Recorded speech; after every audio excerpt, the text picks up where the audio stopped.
జై భగవాన్ బలరామ్ కి జై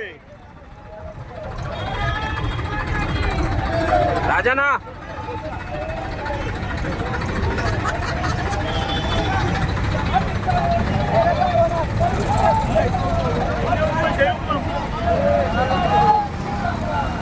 భారతీయ కిసాన్ సంఘ్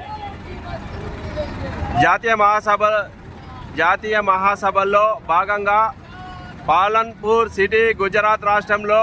దాదాపుగా 1000 ట్రాక్టర్లతో ర్యాలీలను నిర్వహించడం జరిగింది. ఇందులో దాదాపుగా 4000 మంది రైతులు, జాతీయ స్థాయి నాయకులు, రాష్ట్ర స్థాయి నాయకులు, జిల్లా స్థాయి నాయకులు, మండల స్థాయి పదాధికారులతో పాటు